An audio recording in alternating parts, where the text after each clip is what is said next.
EICMA 2019, ce sont toutes les nouveautés moto 2020 qu'on vous a largement montrées, à la fois pour vous faire balader avec des visites virtuelles à travers les stands, mais à travers des vidéos spécifiques dans le détail de chaque modèle, avec des informations également sur le site.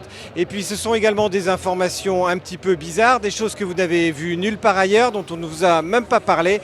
Bref, tout ce qui est improbable, c'est cette vidéo. Alors suivez-nous. Ce qui est impressionnant à EICMA, c'est que l'on trouve plein de marques que l'on ne verra jamais sur le marché français. Et en fait, il ne faut jamais dire jamais, encore une fois, parce qu'on vous avait présenté il y a quelques années la marque Zontes, une marque Zontes que l'on vient d'essayer en France parce que la marque est vraiment en train de s'implanter avec de jolies machines. Ici, on est devant la marque Jedi Motor, qui, comme son nom ne l'indique pas, propose des petits customs particulièrement sympathiques, des motos qui sont utilisées par la police chinoise, encore avec des 300 plus du type roadster ou du type routière.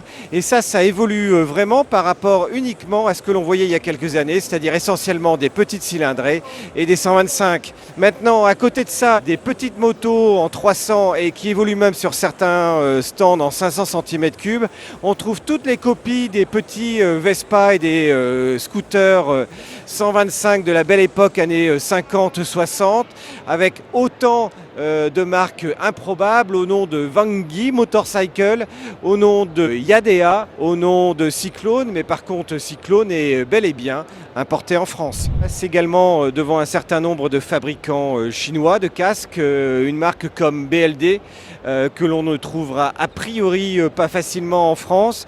Il se trouve que certaines de ces marques par contre sont rebadgées en France de la même manière que certaines des machines ici par les plus gros constructeurs chinois. On passe donc de tout, du cruiser qui ressemble à un petit prototype avec la marque Capespeed, à la trottinette électrique, et c'est un peu le Capharnaüm ou la foire-fouille de la moto ici. Mais quand je parle de farfouille, ça paraît un petit peu péjoratif. Alors il y a des designs un peu spécifiques et on vous avait déjà parlé de la Hadin Panther. Et là, ça ressemble à un très gros, à un maxi custom, un power cruiser, mais qui se trouve en l'occurrence être ici un power cruiser électrique dont on vous a déjà parlé sur le repère des motards. Dans la série avec la marque Fuego, on trouve à la fois un petit trail, mais également une petite machine néo-rétro derrière. Et on voit le soin de plus en plus important, et ça c'est une vraie nouveauté sur cette édition 2019 d'EICMA. C'est toutes les finitions en nette amélioration avec de l'alu brossé sur le garde-boue, avec des rétroviseurs qui semblent sortir d'un préparateur, avec des grilles ouvragées et percées sur les côtés, avec un protège-roue à l'arrière pareil bien travaillé, ou encore un bouchon de réservoir travaillé, sans parler de la selle.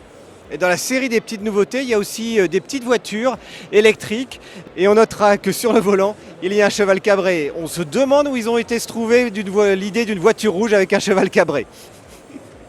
Alors on pourrait presque appeler ça la foire de Canton. Pour information, la foire de Canton, c'est l'une des plus grosses foires internationales pour trouver des pièces, mais pas uniquement des pièces mécaniques, mais souvent des pièces d'accessoires ou plein d'ustensiles que l'on retrouve après dans la grande distribution chez nous.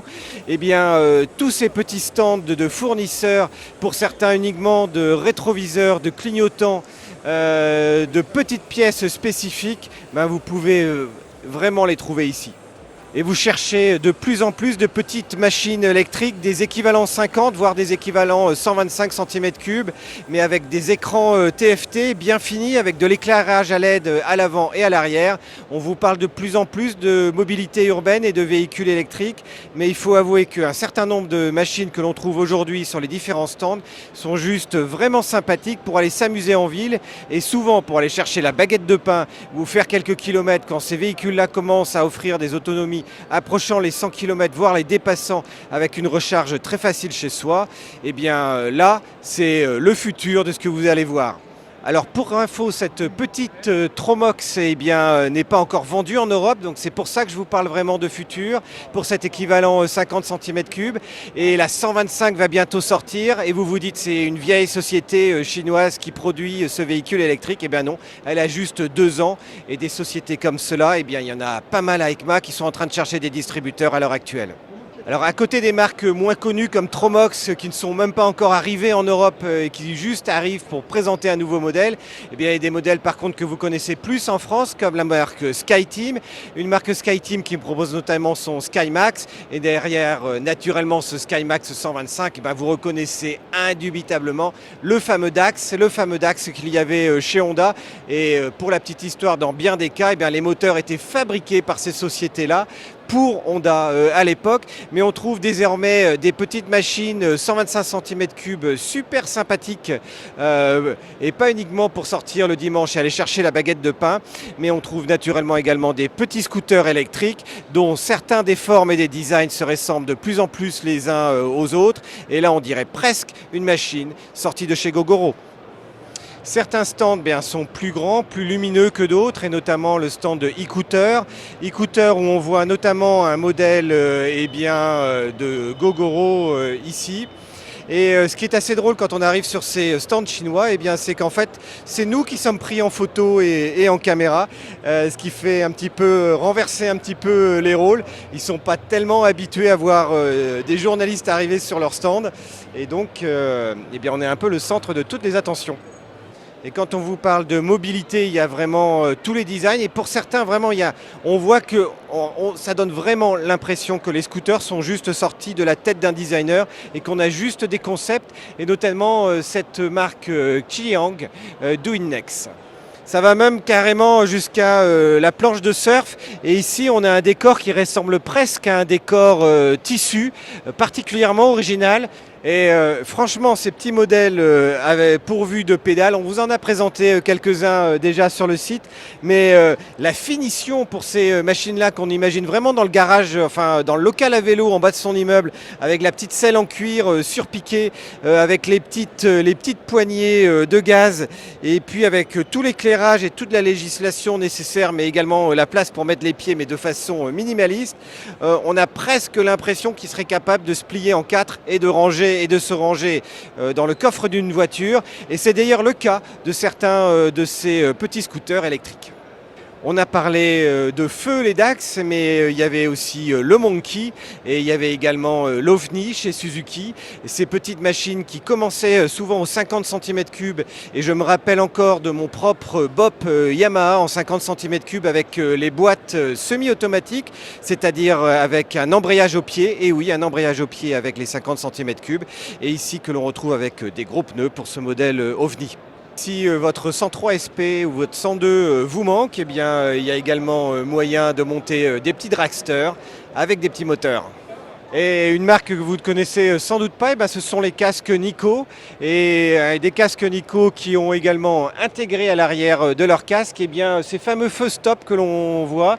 Il y a le fameux Cosmo Connected que l'on connaît bien en France. Et puis maintenant ces intégrations qui se font dans certains casques chinois. Et vous voulez trouver une petite sportive électrique chez Chuangzi, voilà, ça ressemble à une sportive.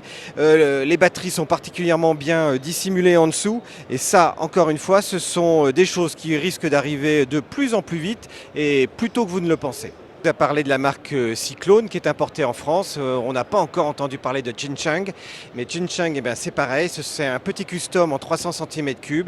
Et puis, ce sont des petits rails en 125. Les casques, ça continue avec la marque GK. Et pour ceci, je vous laisse décider si c'est plutôt de l'ordre de l'évolution de la trottinette électrique ou s'il s'agit vraiment d'une moto électrique au design soigné. Et là, ça ressemble presque à un chien. Ça s'appelle Doggebos Industrial. Et puis quelquefois, on a des marques qui sonne un petit peu comme d'autres marques qu'on connaît bien, la marque CW Motec par exemple, qui fabrique également de la bagagerie, mais qui, je vous l'assure, n'a aucun rapport avec la marque SW Motec. Et si vous avez aimé la marque New, vous en trouverez une copie très très proche chez Zhejiang Exilon Smart Technology. Et ça va même jusqu'à une promotion parce que si vous achetez un scooter électrique ici, eh bien on vous en offre un autre gratuitement. Et voilà, vous avez besoin de vous reconvertir en livreur de pizza ou vous avez un animal de compagnie que vous voulez mettre à l'arrière. Au moins, vous avez un scooter électrique pratique. Ça dépasse largement la contenance habituelle d'un scooter.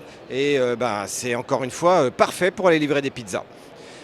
Du petit 3 roues très pratique jusque, encore une fois, des copies de scooters toutes plus proches les unes que les autres.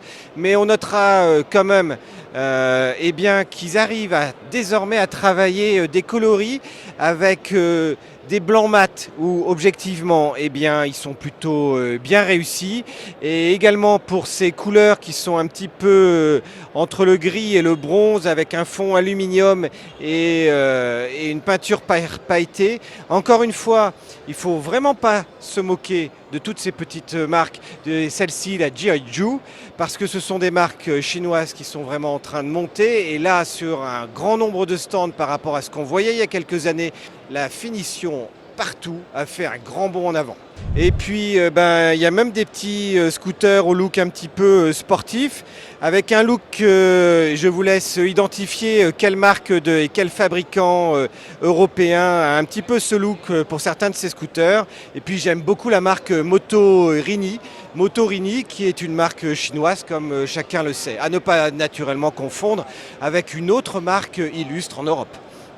Et chez Yadea également, vous allez trouver un certain nombre de petits scooters. Franchement, il y en a qui se ressemblent beaucoup, il y en a qui ont effectivement sont déclinés en 3 roues, il y en a qui se trouvent avec simplement des box à l'arrière. Et puis tout ça se termine par des vélos électriques à grosses roues, des vélos électriques urbains. Et encore une fois, la finition est quand même en nette amélioration quand on voit la qualité des peintures.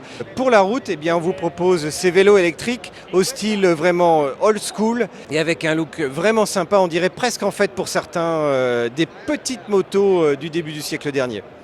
Et on terminera par le futur scooter de la Poste.